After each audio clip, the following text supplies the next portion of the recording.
Olá, eu sou a Jéssica Pereira e tenho uma pergunta importante para você. Você já parou para pensar se realmente está cuidando da saúde da forma certa? Hoje eu tenho uma convidada importante para falar sobre esse assunto, então fique até o final porque a última dica pode ser a mais importante. Eu estou com a convidada, a doutora Irames Maria, que é médica especialista em medicina da família e comunidade e pós-graduada em ginecologia, tanto em Cuba quanto no Brasil, e pós-graduanda em ultrassonografia. E hoje nós vamos juntas conversar sobre saúde da mulher. Seja muito bem-vinda, doutora Irames. Muito obrigada. Obrigada pelo convite. Vamos então conversar um pouco sobre prevenção e diagnóstico do câncer de mama. Gostaria que você respondesse para nós por que a prevenção e o diagnóstico são tão importantes. Primeiramente, não precisa de apresentação, você me apresentou, muito obrigada pelo convite, grata por estar participando aqui do seu canal, e ensinar as mulheres, né, que a prevenção é a ferramenta maior que nós temos na luta contra o câncer de mama. A prevenção do câncer de mama vem desde o toque, né, do autoexame. Não porque o toque, esse autoexame, seja parte do rastreamento. Antigamente era, mas percebeu-se que realmente ele não trazia um resultado na questão do rastreamento. Então, passou a ser mais como autoconhecimento da própria mulher. Quando a gente faz o autoexame, a gente vai se conhecendo o padrão mamário, as características da pele que a gente enxerga no espelho, como que eu tenho minha pele, se eu sempre tive o mamilo mais invertido, se a textura da minha pele é de um jeito, de outro. Se o toque eu percebo que eu tenho muita glândula, eu tenho uma mama um pouquinho mais lisa, outra mais densa. Então, essa percepção ao toque, a gente já tem esse conhecimento, esse autoconhecimento com relação às características das nossas mamas. Aí, quando a gente percebe algo diferente daquilo que a gente já conhece, já liga aí um alerta para a gente procurar médico e a gente ir atrás e não ficar ali, né? Simplesmente que alguma coisa está diferente e ficou por ali. Não. É o momento de visitar o médico. E a prevenção é a principal ferramenta mais forte que a gente tem é a consulta médica, exames de rastreamento, como são a mamografia, principalmente, ultrassonografia e ressonância magnética em alguns casos que é necessário indicar também. Mas o principal é a mamografia. E na sua experiência, nós falamos hoje aqui no Brasil, temos diversas formas de atendimento, né? O SUS, que é o Sistema Único de Saúde, os convênios, que são particulares, e os atendimentos particulares. De acordo com a sua experiência, quais são as diferenças entre esses tipos de atendimento? Então, a mulher que quer prevenir ou quer fazer um acompanhamento periódico, o que ela vai encontrar nessas diferentes formas de atendimento que são próprios deles? Como bem você disse, existem essas três portas de acesso das mulheres ao atendimento, o SUS e a rede privada, conformada, né, pelos convênios de saúde, e a rede privada propriamente dita, né, consultórios e clínicas particulares.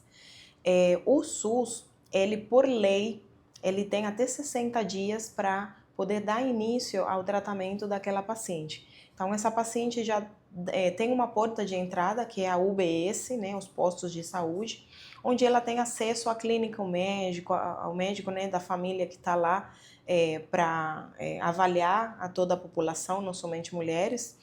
Tem o ginecologista do posto de saúde, também tem alguns postos que tem ginecologista, e eles também têm essa funcionalidade ali de poder fazer o exame de mama, indicar a mamografia quando é realmente indicado. E uma vez que essa paciente é diagnosticada, ela já passa a ser atendida pelas consultas de oncologia, mastologia. e posteriormente, né, os tratamentos. O SUS, ele cobre tratamento completo, né, de químio, rádio, hormonioterapia, no caso, quando realmente é indicado, inclusive a mamoplastia para Reconstrução. para reconstrução da mama, e a gente tem esse benefício ali do SUS. Nos convênios tem esse acesso também. O que acontece? Nos convênios tem uma acessibilidade em questão de tempo, às vezes um pouco mais rápida, né? Em questão de exames, a realização dos exames, os pedidos médicos, tem um pouquinho mais de agilidade, assim como clínicas e consultórios particulares, é um pouco mais rápido. Às vezes no SUS diminui um pouco, alonga um pouco esse tempo, justamente pela burocracia da realização dos exames, o resultado, o retorno, aquelas consultas de retorno. Então, pode ser que no SUS demore mais um pouquinho. Mas eu já trabalhei nas duas redes e já me deparei com casos no SUS um pouco mais demorados, até que no próprio convênio, e ao contrário.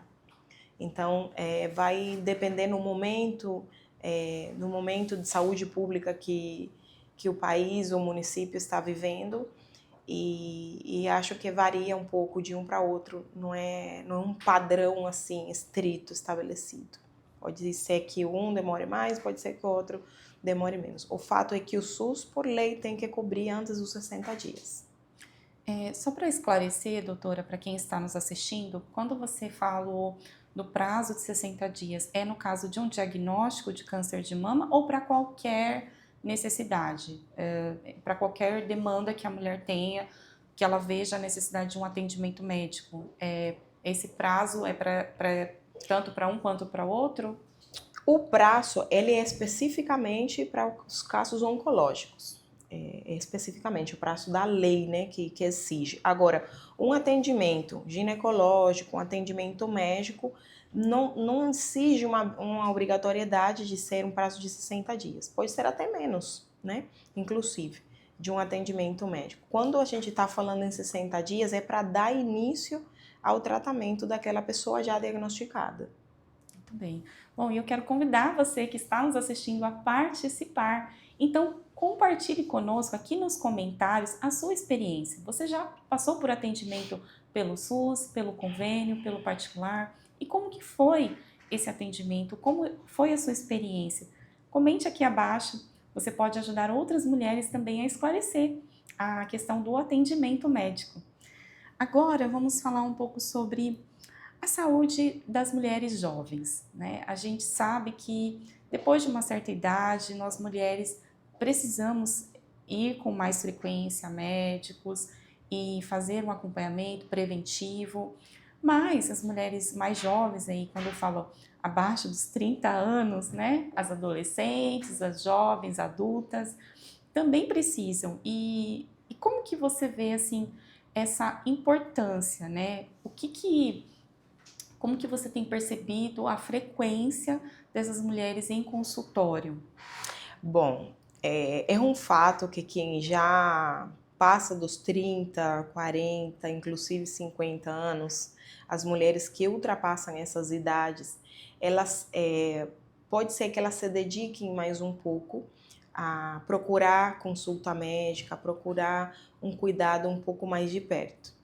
Por quê? Porque enquanto a gente é jovem, não está sentindo nada, está naquele vigor da juventude, ela está se sentindo bem, ela está curtindo a vida, está estudando, está indo atrás dos sonhos, e elas podem deixar um pouco de lado. Eu já me deparei com mulheres de 30 anos que chegam em consulta e me falam: eu menstruei, estou menstruando às vezes 2 vezes no mês e está desregulada. E então, quando a gente vai no calendário, percebe que essa mulher está menstruando 2 vezes, porque ela menstruou, por exemplo, o dia 1, dia 2, ela vai menstruar lá para o dia 27. Então, ela acha que tem que menstruar uma vez no mês, e se fuja disso, já está desregulada a menstruação. Então, ela praticamente não conhece como funciona o ciclo menstrual, que é o básico que a gente deve conhecer, né? Então, você percebe que tem mulheres que com 30 anos não sabem, porque nunca se dedicaram a ir na consulta médica, a entender como é o ciclo menstrual, a compreender como que funciona seu corpo, os hormônios, por que que no pós-parto eu tenho um pouquinho de falta de libido, de repente algum ressecamento, porque que durante a juventude, durante a menarca, né, a vida sexual ativa, eu tô com mais libido, quando eu uso um anticoncepcional, por que que a libido pode se comprometer? Então tem uma série de questões que a gente percebe que mulheres um pouco mais adultas, já de 30 e poucos anos, que vêm ao médico, elas não sabem, não conhecem. E eu acho que isso está dado pela falta de procura das mulheres jovens, inclusive das adolescentes, ao consultório médico, né, para compreender um pouquinho melhor e se planejar. Com relação à contracepção, planejamento familiar, eu acho muito importante até involucrar o marido, o parceiro, né, o casal, na consulta, porque eles podem, a gente tem a oportunidade ali de ver as condições médicas que eles têm, qual o melhor método contraceptivo, qual o tempo que eles vão se preparar para programar, iniciar, para ter filhos, né, para iniciar a prole. E aí a gente pode escolher, tem uma gama enorme ali de métodos contraceptivos, por exemplo, de longo prazo, de mais curto prazo, mais injetáveis, via oral, dispositivos, implantes. Então tem todo um contexto ali que pode ser escolhido um método contraceptivo mais adequado para aquele casal e que comporte o tempo deles de programar para iniciar a procriar. Então, eu acho muito importante as mulheres começar a cuidar já desde cedo, né, desde a adolescência, para compreender como funciona e entender como que vai ser sua trajetória ao longo da vida. Até porque tem meninas mais jovens, por exemplo, que têm um sonho de ser mãe. E aí elas muitas vezes chegam lá nos 30, 32, 35 anos e começa ali uma procura para se preparar para ter filho. Nunca antes conheceram como que funciona. Já vi pacientes com uma insuficiência ovariana precoce, né? O que antigamente se chamava de menopausa precoce, que é quando a menstruação cessa antes dos 40 anos, e que perdem essa oportunidade de realizar o sonho. Então, hoje em dia tem muitos recursos para poder, tipo, congelar óvulos, a pessoa conhecer bem como que vai ser esse momento, como saber quanto tempo antes eu preciso me preparar para eu poder ter meus óvulos com uma fertilidade boa, com uma qualidade desses óvulos, né, desses folículos legal para essa fecundação. E tem todo um contexto que as mulheres às vezes não sabem, então elas às vezes terminam procurando consulta médica só quando tem algum problema de saúde ou só porque eu preciso passar numa consulta de rotina e preciso me cuidar. Então, infelizmente, se divulga pouco sobre essa procura médica. Tem algumas mães de menina que são um pouco mais preocupadas e já levam ela na consulta, já com 12, 13 anos, já tá ali com aquelas cólicas iniciais dos primeiros anos aí da menstruação. E eu acho muito importante que todo mundo saiba, né, que as mulheres saibam que elas podem visitar a consultório médico a qualquer momento, uma vez que ela já começa a menstruar, inclusive desde antes, as mães levarem, elas irem compreendendo, até porque tem uma dinâmica também por trás de tudo, não só a parte fisiológica, tem a parte social. Meninas que, por exemplo, têm muito fluxo e elas mancham a roupinha na escola, e aí elas sofrem bullying e tem toda essa questão, a gente ensinar elas a quantas vezes ao dia precisa se trocar, como que vai ser esse processo inicial ali da menarque, né, da menarca, a primeira menstruação, todo esse contexto, ela se conhecer, o que é normal, o que não é normal, para ela poder também ficar alerta do que pode acontecer. Então, Bom, isso. tá aí o recado, né? A gente, mulheres, né, já lá no início da adolescência, procurar, e eu acho que é tão importante, né, doutora, essa questão de você ter ali, né, as mães, elas podem ter num médico ou numa médica ginecologista um aliado ali, né, do Exatamente. aprendizado, não só, né, para poder ver a saúde, mas de realmente ensinar essa garota, essa adolescente que está aprendendo sobre as mudanças do corpo, né, então eu acredito que é muito mais necessário, não só pela parte de prevenção e de acompanhamento, mas também dessa mulher ter mais autonomia, dessa mocinha ter mais autonomia aí para poder procurar ajuda no futuro, ela por ela mesma, né? Exatamente. Essa autonomia. Bom, doutora Irames, agora nós queremos saber um pouco de quem você é e da sua carreira, da sua trajetória como médica. Então, por favor, compartilhe conosco como que foi, né, desde ali dos primeiros anos na universidade, as suas experiências e você disse do SUS, né? Então, quais foram assim as experiências marcantes aí que você se lembra agora e também como que está sendo hoje, né? Como que é o seu atendimento hoje em consultório? Vamos lá, então é muita coisa, né? Quem sou eu? Eu sou uma cubana que vim para o Brasil em 2014. Eu vim pelo programa Mais Médicos e trabalhei no Mais Médicos durante 5 anos. Minha carreira foi fundada sobre a base realmente da vocação. Desde criança eu já tinha decidido, né, que eu ia ser médica. Inclusive, tem umas histórias. Esses dias eu estava até perguntando para minha mãe se ela sabia disso. Porque eu não sei da onde aparecia na minha casa bisturi. Não sei da onde. Tinha na minha casa. Eu era criança. Hoje, eu falo assim, gente, que perigo, hein? Uma criança mexendo com bisturi.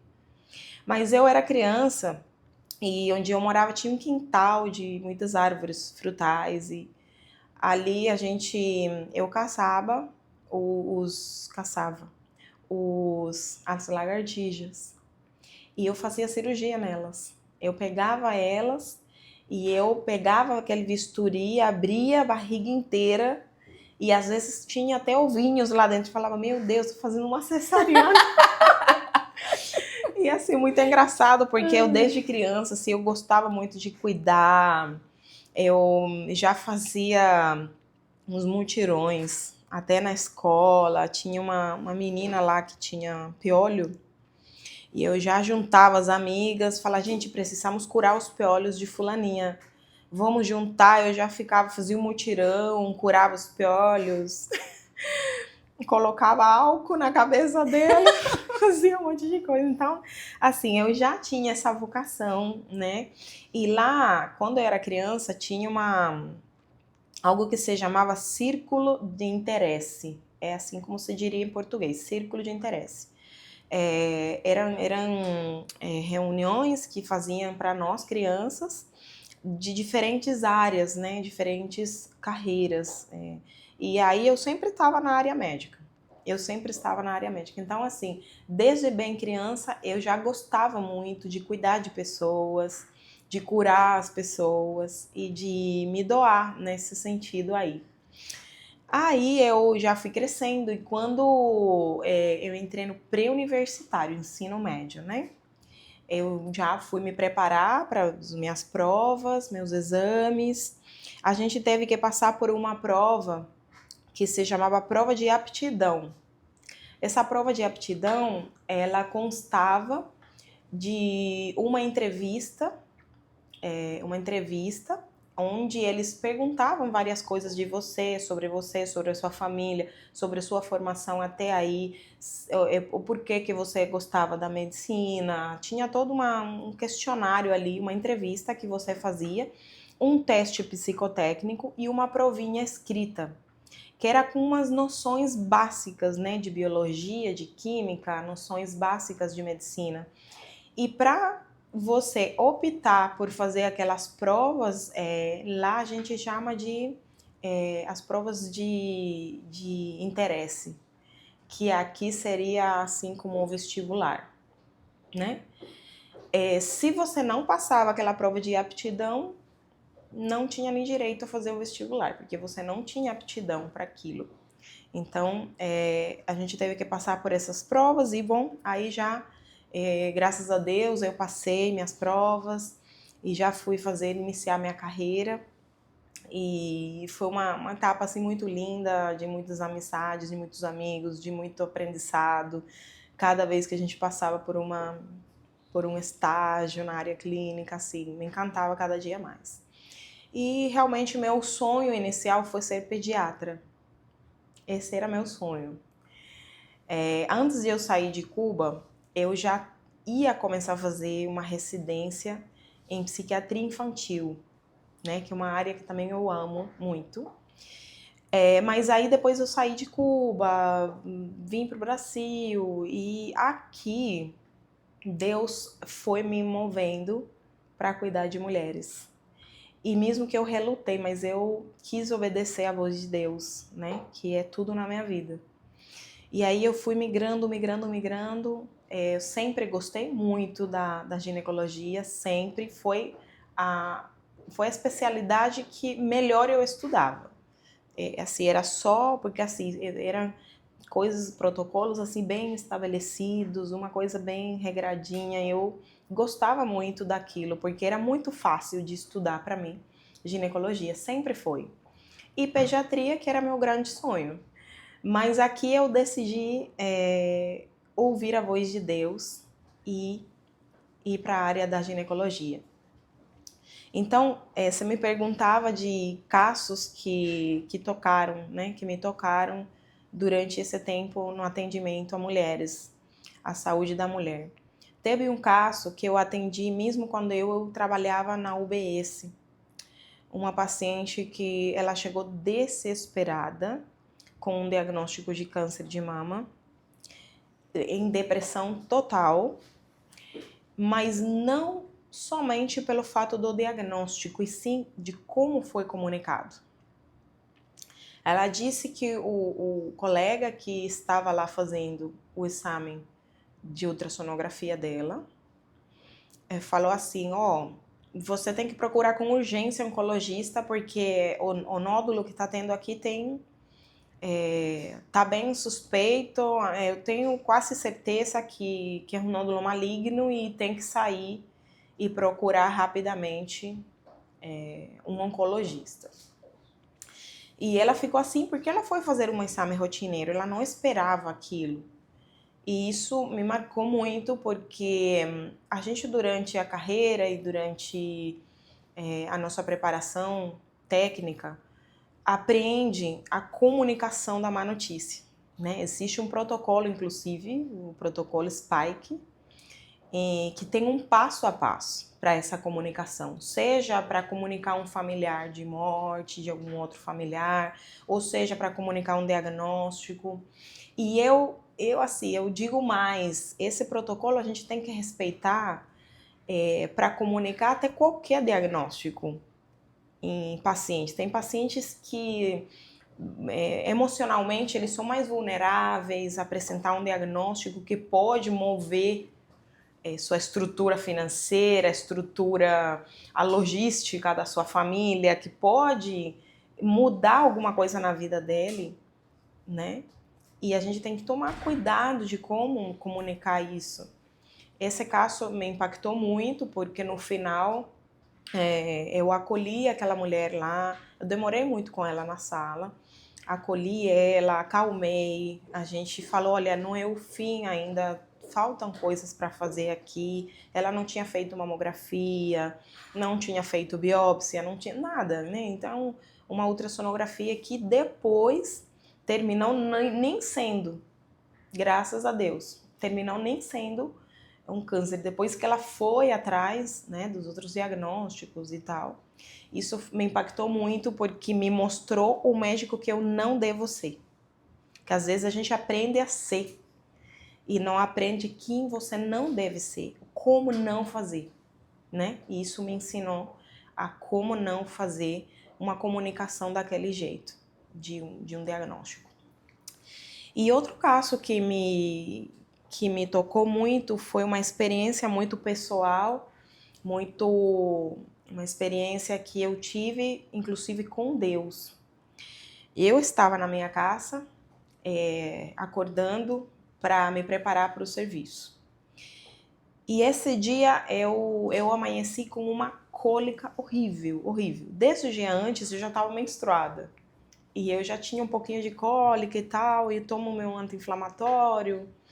E levanta, toma um banho e sai. Só que esse dia foi um dia assim, que eu tava com náusea, era uma cólica, era dor abdominal. Eu tomei um anti-inflamatório, o negócio não passava e eu me sentia muito mal.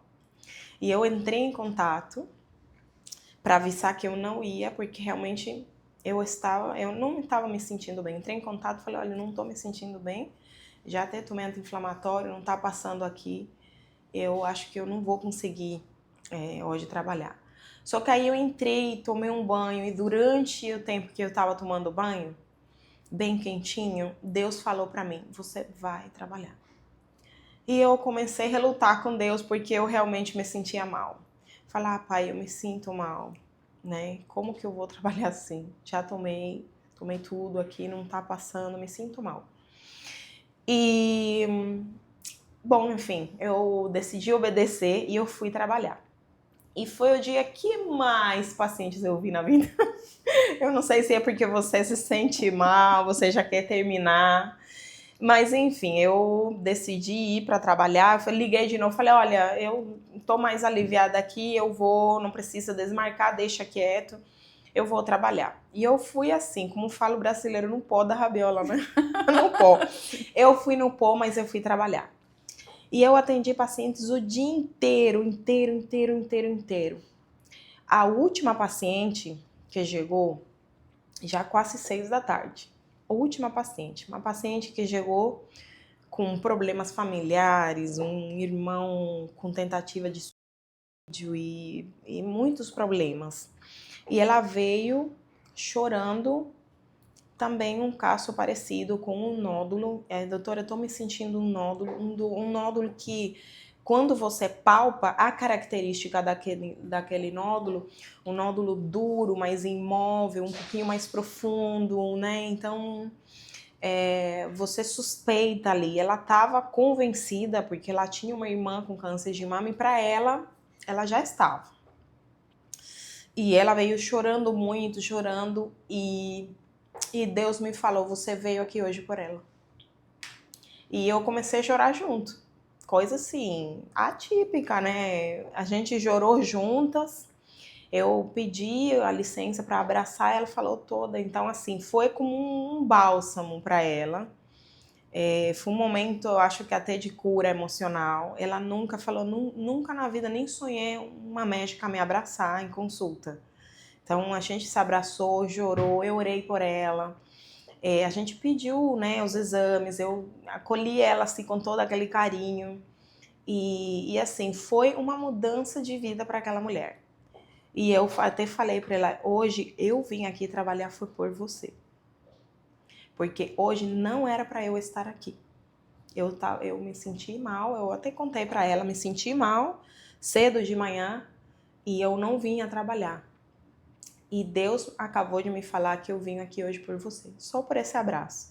E às vezes a gente menospreza o mais simples, né?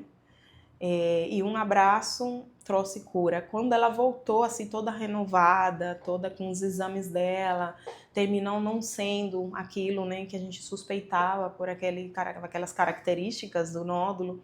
Era um nódulo realmente, mas era um fibroadenoma, um nódulo benigno. E a gente continuou acompanhando. Mas assim, ela mudou a realidade dela, assim, eu até passei para ela muita confiança, falar, não, a gente não tem que se antecipar as doenças, vamos esperar o tempo de cada coisa, vamos fazer o passo a passo, ver se realmente é um diagnóstico, se não é, porque para ela já estava, então era o acúmulo de coisas que estavam acontecendo na família e com ela também.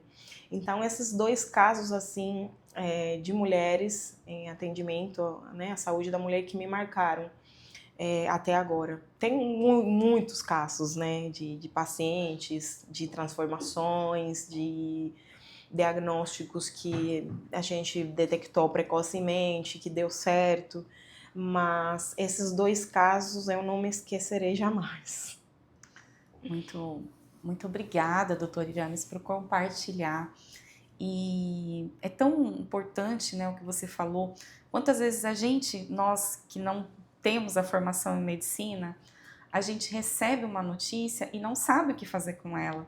Então, esse acolhimento, né, que você compartilhou, que você trouxe para essa mulher, é tão importante isso, né? E é claro que eu, como profissional de saúde, né, a gente sabe que tem que seguir certas regras, protocolos, mas somos humanos, cuidando de humanos, né? E a gente Exatamente. precisa, ainda mais quando a gente está diante de um desconhecido. E eu falo isso porque quando eu recebi uma notícia de nódulo, eu estava diante de algo que eu não sabia o que fazer. Então veio o choque inicial e depois, e o que, que eu faço? O que, que isso significa? Né? Então ali, inclusive a calma da profissional que falou, olha, foi detectado aqui um nódulo, procure assim que possível um profissional. A forma como ela já falou já me acalmou. Porque ali, embora, é claro, chorei, né? Tive aquele momento ali de desespero e de incertezas. Mas, ainda assim, aquela calma foi importante. Essa calma, esse acolhimento, né? Que não está nos livros de medicina, mas que é tão importante, né? Para a saúde, né? Porque a saúde mental, ela tá ali envolvida também. Com Ela tá em certeza. jogo ali, né? Então, se uma paciente como essa, como você compartilhou, né, da Rede SUS, ela já estava com diagnóstico de depressão, já estava vindo de uma situação e de repente recebe uma notícia da forma como recebeu, então isso pode até ter agravado o quadro dela. Não sei como foi a história dela, se ela fazia uso de medicamento, mas isso só piorou a situação, né? Agravou a situação ali de imediato. E ter um acolhimento como o seu, eu acredito, foi assim fundamental. Então, isso é maravilhoso ouvir essas histórias, né? Que tanto nos inspiram, que nos acalmam, que nos dão assim uma perspectiva diferente também dessa profissão, né? Então, eu quero compartilhar com vocês, convidar vocês que estão ouvindo, que ouviram a experiência da doutora Irames, se elas te tocaram, olha, curta já esse vídeo e compartilhe com alguém, com uma amiga, com um familiar, alguém que precisa ouvir essa história. Compartilhe com alguém, eu tenho certeza que essa história que te tocou vai tocar a vida de outras pessoas. Agora, doutora Irames, eu gostaria de falar um pouco sobre as últimas notícias que nós temos acompanhado aqui no Brasil do Ministério da Saúde e gostaria de saber assim um pouco de como que notícias do Ministério da Saúde são recebidas pela comunidade médica, né? Então, eu gostaria que você compartilhasse conosco como que funciona, né? Às vezes vem uma ordem lá, né, da alta hierarquia do governo, e aí a rede SUS é de uma forma, particular é de outra, convênio é de outra, e às vezes os pacientes demoram a entender como que isso tá, o que que isso significa, como que está acontecendo. E recentemente foi noticiado pelo Ministério da Saúde que mulheres entre 40 e 49 anos, elas agora poderão fazer, né, poderão ter solicitado pelos médicos a mamografia. Sim. Então, eu gostaria de saber como que você recebeu essa notícia, como foi recebida essa notícia e como que ela vai funcionar na prática, né? Quando que isso realmente começa a valer, se já está acontecendo esses pedidos. E também, doutora, por que a mamografia e não mais a ultrassonografia de mama? Tá. Bom, como bem você falou, né, houve mudança nesse protocolo. Até então, né, até agora, era realizado a partir dos 50 anos na Rede SUS. Mas tem as políticas públicas, né, que são baseadas em estudos e os custos, né, que também isso traz para o Ministério de Saúde. E foi decidido iniciar a partir dos 40 anos o exame de rastreamento de câncer de mama através da mamografia, que já estava implementado na rede privada. Então, rede privada, planos de saúde, já estava implementado o início da realização da mamografia a partir dos 40 anos. Lógico que aí tem as exceções, né? De casos, por exemplo, pacientes com histórico familiar de primeiro grau, entenda-se primeiro grau, mãe, filha, irmã, né? Com câncer de mama antes dos 50 anos. Aí tem as pacientes que têm homens na família com câncer de mama. Ou qualquer outro familiar que tenha câncer de mama bilateral, ou de ovários, por exemplo. Ou pacientes que têm histórico pessoal familiar de mudanças genéticas. Tem mudanças genéticas na família que também são critério para iniciar antes. Ou mesmo múltiplos casos de câncer de mama. Então, salvo essas exceções, com relação ao início da idade de rastreamento de câncer de mama, é a partir dos 40 e agora o SUS também tem. Como que a população médica recebe? Eu acho que recebe com muita alegria, né? Toda vez que se faz uma decisão a nível de Ministério de Saúde, que ela é implementada para a população, a gente recebe com alegria, porque é um benefício que vai trazer, né? Principalmente para as mulheres. O câncer de mama é o câncer mais comum nas mulheres e que mais mata. Então, é uma alegria para a classe médica receber esse tipo de notícia, que a gente vai cuidar mais de perto, que a gente tem essa possibilidade, né, de oferecer para as mulheres. Muitas mulheres que se atendem no SUS, já a partir dos 40, elas procuram a rede privada para fazer uma mamografia, pagar, entendeu? Uma ultrassonografia, para buscar uma consulta médica, realizar um toque, porque no SUS não tinha acesso. Então agora elas vão ter esse acesso, né, para poder realizar a mamografia. Esses outros casos que eu falei ali, dos históricos, elas iniciam, por exemplo, 10 anos antes do diagnóstico do familiar. Suponhamos que uma irmã teve diagnóstico de câncer de mama com 43 anos. Aí a paciente, ela inicia a realizar as suas mamografias com 33. Entendeu? Entendi. E nos outros casos, Entendi. que, por exemplo, tem um homem na família com câncer de mama, que pode acontecer, Sim. menos frequente, mas pode acontecer, mutações genéticas e tal, a partir dos 35 anos também já iniciam a realização da mamografia para rastrear. Doutora, agora uma pergunta polêmica. As mulheres, né, eu já ouvi muitos relatos, então eu mesma já estou indo para casa dos 40 anos e já tenho, assim, ouvido relatos em grupos de mulheres, em conversas informais mesmo, sobre os sintomas da menopausa. E também já ouvi falar sobre a reposição hormonal e algumas pessoas, ou até notícias, falando que a reposição hormonal tem relação com o câncer de mama.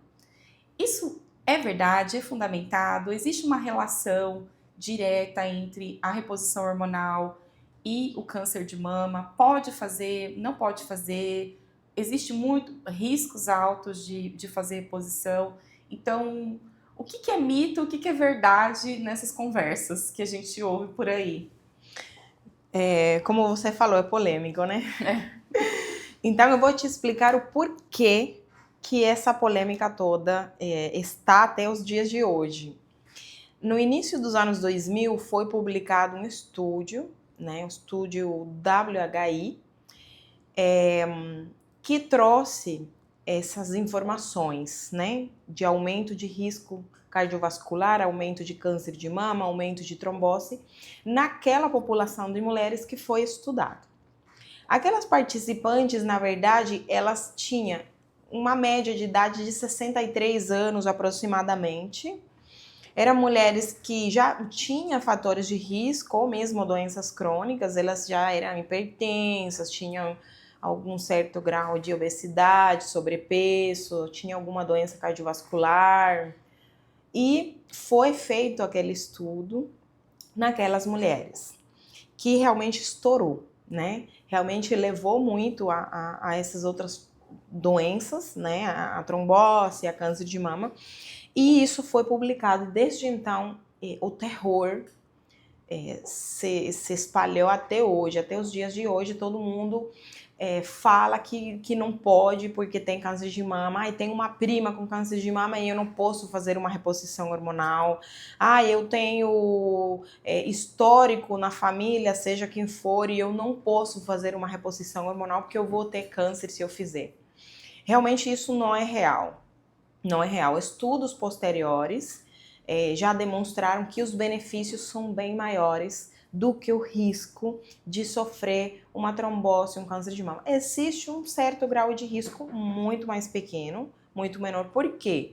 Porque já esses estudos posteriores foram realizados em pacientes não com tanto tempo de menopausa. A gente tem uma janela terapêutica antes dos 60 anos e até com 10 anos de menopausa. Então, se tem essa janela, a paciente ultrapassou, já não deve iniciar uma terapia de reposição hormonal.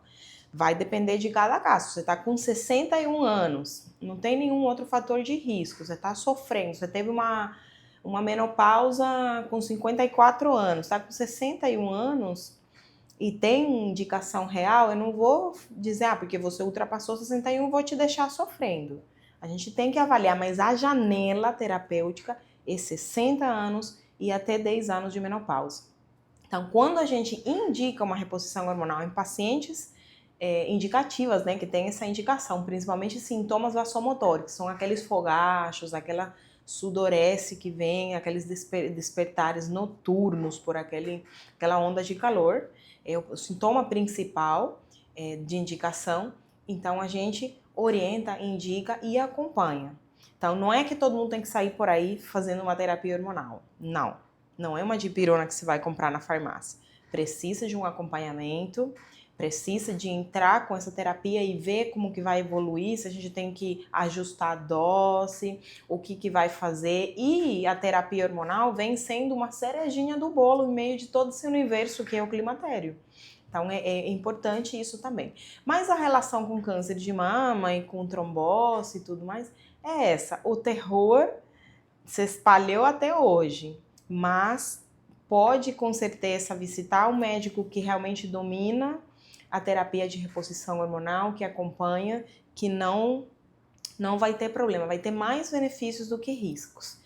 E a questão também, quem já tem câncer de mama aí já é uma contraindicação. Quem já tem histórico aí pessoal de câncer de mama, de trombose, de infarto, de AVCs, tem mais limitação, realmente não deve, é contraindicado fazer uma terapia de reposição hormonal. Tem as contraindicações, por isso que é importante sempre visitar o médico, entender, fazer seus exames, o médico acompanhar, porque não é somente terapia hormonal, é todo um universo, como eu falei, e a mulher ela tem que entrar numa série de cuidados, né? Porque a falta do estrogênio, principalmente a falta do estrogênio, é que vem acarretando toda uma cascata ali de sintomas, tanto na área cognitiva, quanto na área de fertilidade, de reprodutiva, tudo, né? A parte de hidratação corporal,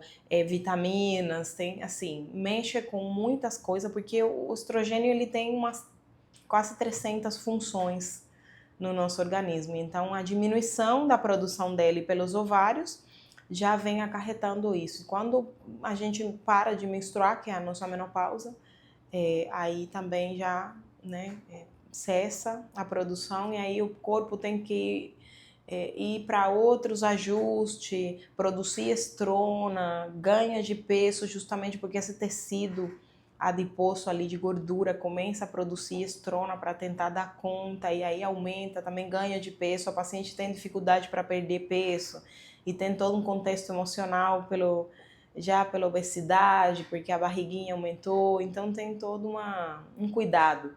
Então a terapia hormonal ela vem sendo muito benéfica nesse caso, mas ela vem sendo a cereja do bolo. Tem todo um bolo ali para cuidar também. Bom, então é isso. Olha, amiga, você que está aí assistindo, você que agora está ouvindo, né? A gente sabe que fake news e notícias, né, vão se espalhando numa velocidade e aí checar é difícil. Então, assim, como a doutora falou, né? Foi um estudo, esse estudo foi há 25 anos atrás, então muita coisa mudou. Então, vale, ó, você está se atualizando aqui. Essa é uma informação para você se atualizar, para você desmistificar. Então, assiste de novo. Se você tiver dúvidas ainda, compartilhe aqui nos comentários o que você gostaria de saber mais a respeito desse assunto. E também compartilhar, né, com alguém que você conhece que está passando por esse período tão delicado, né? E que, como a doutora Iramis falou, envolve tanto a parte emocional quanto física, né? E aí a pessoa às vezes sofre, sendo que ela poderia procurar uma ajuda, né? Ela poderia procurar ali esse acompanhamento, essa reposição. Ela pode ser uma das pessoas, né, doutora, que podem, né, fazer a reposição hormonal, mas elas estão sem essa informação. Então, compartilhe esse conteúdo com alguém, com uma amiga, com alguém que você ama e que precisa dessa informação também. Doutora, nós já estamos encerrando aqui a nossa conversa. Mas antes eu quero saber assim, como que as pessoas podem continuar te acompanhando, né? E nas redes sociais, no site, como que as pessoas podem conhecer mais do seu trabalho? Você tinha me contado que você agora está em pós-graduação. Poderia compartilhar um pouquinho também de como que está sendo essa especialização com a gente? E também os seus contatos, né? Como que, se alguém que está assistindo quer passar por um atendimento, uma consulta agendar, como que funcionam as consultas? Bom, a gente não para nunca de estudar, né? Então a gente sempre está atrás, correndo atrás do mais novo que tem e se preparando. Eu participo bastante de congressos, a gente está em constante atualização. E o povo pode me acompanhar, né? Pode me acompanhar nas minhas redes sociais. Eu tenho meu Instagram, @DRA_Iramismaria. Tenho o Google, meu site, tenho o nosso telefone, o contato do nosso consultório. E eu sou assim muito aberta, eu recebo todo mundo. A gente tem vários programas de acompanhamento. Tem um acompanhamento inclusive da mulher climatérica, menopáusica, e a gente tem uma equipe também multidisciplinar que acompanha junto, porque às vezes a gente não consegue resolver em uma, duas consultas, uma consulta, um retorno. A paciente precisa de um acompanhamento, porque são várias coisas para resolver, para devolver aquela qualidade de vida. Então a gente configurou esses programas de acompanhamento, mas justamente para isso, para entregar um real resultado e devolver qualidade de vida para aquela mulher com endometriose que sofre, né, com dores na relação, que vem sofrendo com cólicas há anos, mulher com síndrome de ovário policístico, dificuldade para engravidar, climatério, menopausa, vulvovaginite recorrente. Então a gente tem toda uma organização ali por trás para acompanhar essas mulheres, que muitas vezes não é só o fator ginecológico. Aí entra a nutrição, aí entra várias coisas. Então é isso, seja muito bem-vindo ao meu canal também. Então eu vou deixar aqui na descrição o contato da doutora Iramis, né? Vou deixar aqui os contatos dela. E aí você pode também acompanhar o dia a dia dela, o trabalho e entrar em contato. Muito obrigada, doutora. Muito obrigada mesmo pela presença. Eu que agradeço o convite. E nos vemos numa próxima oportunidade. Muito obrigada. E detalhe, se você ainda não se inscreveu aqui no meu canal, se inscreva, ative as notificações, porque assim, quando tiver uma transmissão ou tiver uma nova entrevista, quem sabe até com a doutora Iramis, dependendo das perguntas que vocês deixarem aqui, a gente pode agendar uma outra oportunidade.